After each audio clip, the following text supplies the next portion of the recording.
ಪಾಪರಾದ ಪಾಕಿಸ್ತಾನವನ್ನ ಈಗ ದೇವರೇ ಕಾಪಾಡಬೇಕು. ಪಾಕಿಸ್ತಾನದಲ್ಲಿ ರಾತ್ರಿ 9 ಗಂಟೆ ಮೇಲೆ ಲೈಟ್ ಉರಿಸುವಂತಿಲ್ಲ. ಮದುವೆಯಲ್ಲಿ ಹೆಚ್ಚು ಅಡುಗೆ ಮಾಡುವಂತಿಲ್ಲ. ಮಾಡಿದ್ರೆ ಜೈಲು.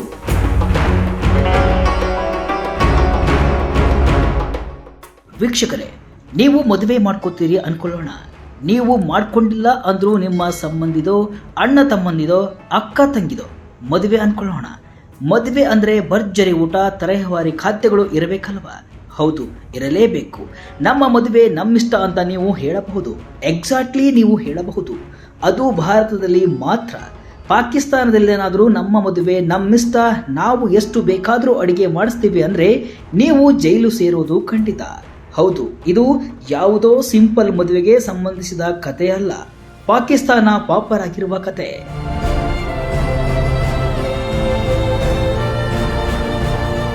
ಪಾಕಿಸ್ತಾನ ಪಾಪರಾಗಿರೋದು ಹೊಸದೇನಲ್ಲ. ಈಗ ಯಾಕಪ್ಪ ಈ ವಿಷಯ ಹೇಳ್ತಿದ್ದಾರೆ ಅಂತ ನೀವು ಪ್ರಶ್ನೆ ಕೇಳಬಹುದು. ಈಗ ಪಾಕ್ ಆರ್ಥಿಕತೆ ಮತ್ತಷ್ಟು ಪಾತಾಳಕ್ಕೆ ಬಿದ್ದಿದೆ. 77 ವರ್ಷಗಳ ಹಿಂದೆ ಭಾರತಕ್ಕಿಂತ ಒಂದು ದಿನ ಮುಂಚೆ ಸ್ವಾತಂತ್ರ್ಯ ಕಂಡ ಪಾಕಿಸ್ತಾನ ಇಂದು ದಯನೀಯ ಸ್ಥಿತಿ ತಲುಪಿದೆ. ಅಲ್ಲಿನ ಪ್ರಭಾವಿ ರಾಜಕೀಯ ನಾಯಕರೊಬ್ಬರು ಭಾರತ ಸೂಪರ್ ಪವರ್ ಆಯಿತು, ಆದರೆ ನಾವು ಇನ್ನೂ ಭಿಕ್ಷೆ ಬೇಡ್ತಿದ್ದೇವೆ ಎಂದಿದ್ದಾರೆ. ಒಂದೇ ಖಾದ್ಯದಲ್ಲಿ ಮದುವೆ ಮುಗಿಸಲು 9 ಗಂಟೆಗೆ ಬೀದಿ ದೀಪ ಆರಿಸಲು ಸರ್ಕಾರ ಸೂಚನೆ ನೀಡಿದೆ.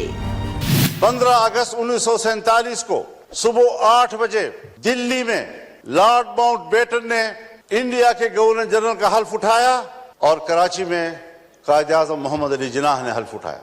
एक ही दिन हम आजाद हो गए. आज वो दुनिया की सुपर ताकत बनने के ख्वाब देख रहा है और हम दिवालियापन से बचने के लिए भीख मांग रहे हैं. ಪಾಕಿಸ್ತಾನದಲ್ಲಿ ಪರ್ವೇಜ್ ಮುಷರಫ್ ಅಧ್ಯಕ್ಷರಾದಾಗಿನಿಂದಲೂ ದೇಶ ಆರ್ಥಿಕವಾಗಿ ಬಡವಾಗ್ತಿದೆ. ಯಾರು ಆಹಾರ ವ್ಯರ್ಥ ಮಾಡಬಾರದು ಎಂಬ ಕಾರಣಕ್ಕೆ ಏಕಪಕ್ಷ ಕಾನೂನನ್ನು ರೂಪಿಸಿದ್ರು. ಆದರೆ ಬಳಿಕ ಅದನ್ನು ತೆಗೆಯಲಾಗಿತ್ತು. ಈಗ ಪುನಃ ಏಕಪಕ್ಷ ನೀತಿಯನ್ನ ಪಾಕಿಸ್ತಾನದಲ್ಲಿ ಜಾರಿಗೊಳಿಸಲಾಗಿದೆ. ಒಂದಕ್ಕಿಂತ ಹೆಚ್ಚು ಭಕ್ಷ್ಯ ತಯಾರಿಸುವ ನಿಖಾಗಳಿಗೆ ಸರ್ಕಾರ ನಿಷೇಧ ಹೇರಲು ಮುಂದಾಗಿದೆ. ಕಾರಣ, ಜನರ ಆಹಾರ ಬೇಡಿಕೆ ಪೂರೈಸಲು ಪಾಕ್ ಖಜಾನೆಯಲ್ಲಿ ಈಗ ಹಣವೇ ಇಲ್ಲ. ಅಷ್ಟರ ಮಟ್ಟಿಗೆ ಪಾಕಿಸ್ತಾನದ ಆರ್ಥಿಕತೆ ಪಾತಾಳಕ್ಕೆ ಕುಸಿದಿದೆ.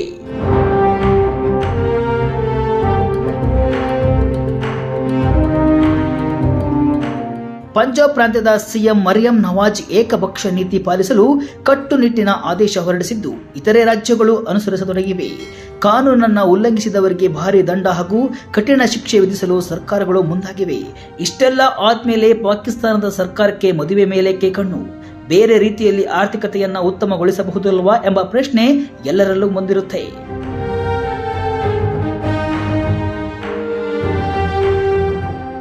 ನಿಖಾದಂತ ಶುಭ ಸಮಾರಂಭಗಳಲ್ಲಿ ಆಹಾರಕ್ಕಾಗಿ ವ್ಯಾಪಕವಾಗಿ ಖರ್ಚು ಮಾಡಲಾಗ್ತಿತ್ತು. ಇದರಿಂದ ಸಾಕಷ್ಟು ಆಹಾರ ಹಣ ಪೋಲಾಗುವುದನ್ನು ತಡೆಯಲು ಈ ನೀತಿ ರೂಪಿಸಲಾಗಿದೆ. ಪಾಕಿಸ್ತಾನದ ಆರ್ಥಿಕ ಸ್ಥಿತಿ ಕೆಲವು ದಶಕಗಳಿಂದ ತೀರಾ ಹದಗೆಟ್ಟಿದ್ದು ಈಗ ಗಂಭೀರ ಸ್ವರೂಪ ಪಡೆದಿದೆ. ಪಾಕ್ ಚುಕ್ಕಾಣಿ ಹಿಡಿದಿರುವ ಕೆಲವೊಮ್ಮೆ ಅಂತಾರಾಷ್ಟ್ರೀಯ ಹಣಕಾಸು ನಿಧಿ, ಕೆಲವೊಮ್ಮೆ ವಿಶ್ವ ಬ್ಯಾಂಕ್ ಮತ್ತು ಮಗದೊಮ್ಮೆ ಗಲ್ಫ್ ರಾಷ್ಟ್ರಗಳು ಹಾಗೂ ಚೀನಾದ ಮುಂದೆ ಸಾಲದ ಮಟ್ಟಲನ್ನ ಚಾಚುತ್ತಿದ್ದಾರೆ. ಇಂಥ ಪರಿಸ್ಥಿತಿಯಲ್ಲಿ ಅದ್ಧೂರಿ ಭೋಜನಕ್ಕೆ ಕತ್ತರಿ ಹಾಕದೆ ಬೇರೆ ವಿಧಿಯಿಲ್ಲ ಎಂಬಂತಾಗಿದೆ. ಪಾಕ್ನಲ್ಲಿ ಮಾಲ್, ಮದುವೆ ಅಂಗಡಿಗಳು ರಾತ್ರಿ 9ಕ್ಕೆ ಕ್ಲೋಸ್. ಶುಕ್ರವಾರ ಪಾಕಿಸ್ತಾನ ಸೈನ್ಯದ ಯಾವ ಗಾಡಿಯೂ ಓಡಂಗಿಲ್ಲ. ಪಾಕ್ ಸರ್ಕಾರ ಕೇವಲ ಮದುವೆ ಮೇಲಷ್ಟೇ ಕಣ್ಣಿಟ್ಟಿಲ್ಲ, ಬೀದಿಯಿಂದ ಮಾಲ್ಗಳವರೆಗೂ ಇದರ ಬಿಸಿ ತಟ್ಟಿದೆ. ವಿದ್ಯುತ್ ಉಳಿಸಲು ರಾತ್ರಿ 9 ಗಂಟೆ ಮೇಲೆ ಕಡ್ಡಾಯವಾಗಿ ಬೀದಿ ದೀಪಗಳನ್ನು ಆಫ್ ಮಾಡಲು ಸರ್ಕಾರ ಸೂಚಿಸಿದೆ. ಮದುವೆ, ಮೆರವಣಿಗೆ, ಮೆಹಂದಿ ಮತ್ತು ವಲಿಮಾ, ಬಾಂಗ್ರಾ ಪಾರ್ಟಿ ಸೇರಿದಂತೆ ಏನೇ ಕಾರ್ಯಕ್ರಮವಿದ್ರೂ ರಾತ್ರಿ 9 ಗಂಟೆ ಮೊದಲೇ ಮುಗಿಸಬೇಕು. ಮಾರುಕಟ್ಟೆಗಳು, ಶಾಪಿಂಗ್ ಮಾಲ್ಗಳು, ಮದುವೆ ಮಂಟಪಗಳು ಮತ್ತು ಅಂಗಡಿಗಳು ರಾತ್ರಿ 9 ಗಂಟೆಯವರೆಗಷ್ಟೇ ತೆರೆಯಬೇಕು ಎಂಬ ಕಟ್ಟಪ್ಪಣೆಯನ್ನ ಪಾಕ್ ಸರ್ಕಾರ ಮಾಡಿದೆ. ಮೆಡಿಕಲ್ ಸ್ಟೋರ್ಗಳು, ಪೆಟ್ರೋಲ್ ಪಂಪ್ಗಳು, ಬಸ್ ಟರ್ಮಿನಲ್ಗಳು, ಹಾಲಿನ ಅಂಗಡಿಗಳು ಇತ್ಯಾದಿಗಳಿಗೆ ವಿನಾಯಿತಿ ನೀಡಲಾಗಿದೆ.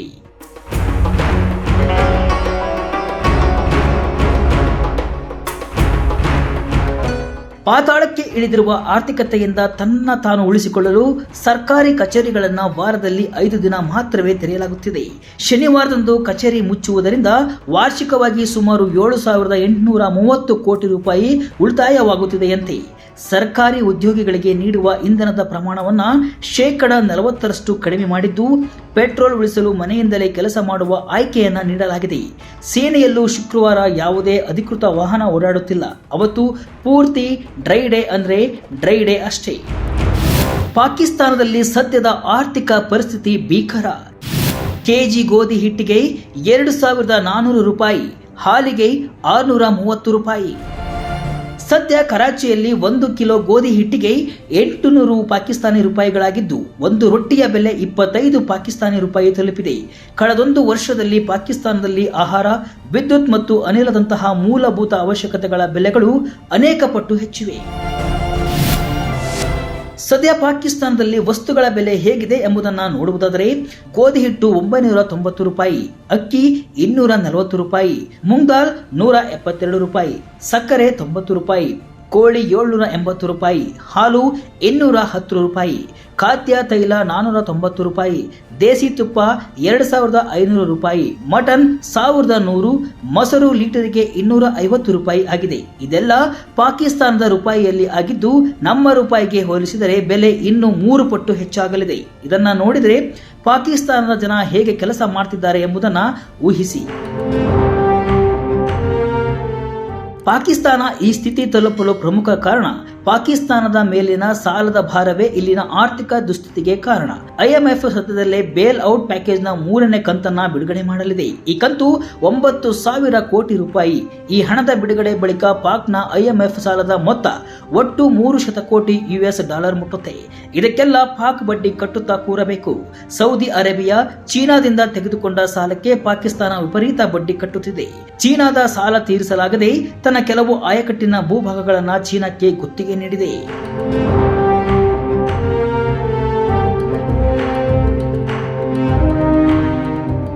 ಇನ್ನು ಪಾಕಿಸ್ತಾನದ ಕರೆನ್ಸಿ ಈ ಒಂದು ವರ್ಷದಲ್ಲಿ 50% ಹೆಚ್ಚು ದುರ್ಬಲಗೊಂಡಿದೆ.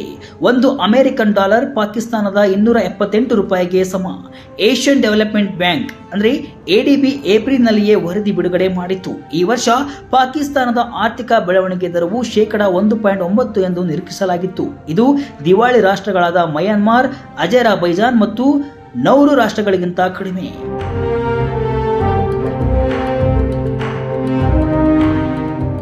ಒಟ್ಟಿನಲ್ಲಿ ಪಾಕಿಸ್ತಾನದ ಆರ್ಥಿಕ ಅಧಪತನ ಹೀಗೆಯೇ ಮುಂದುವರೆದರೆ ಈ ವರ್ಷಾಂತ್ಯಕ್ಕೆ 1 ಕೋಟಿ ಜನರು ಬಡತನದ ಕೂಪಕ್ಕೆ ಬೀಳಬಹುದು ಎಂದು ವಿಶ್ವ ಬ್ಯಾಂಕ್ ಇತ್ತೀಚೆಗೆ ಹೇಳಿತ್ತು. ಆದರೆ ಈಗಾಗಲೇ ಪಾಕಿಸ್ತಾನದ ಸುಮಾರು 10 ಕೋಟಿ ಜನರು ಕಡು ಬಡತನದಲ್ಲಿದ್ದು, ಪಾಕಿಸ್ತಾನವನ್ನ ಆ ದೇವರೇ ಕಾಪಾಡಬೇಕಷ್ಟೇ. ಅದು ಬಿಟ್ಟು ಬೇರೆ ದಾರಿಯಂತೂ ಸದ್ಯಕ್ಕಿಲ್ಲ.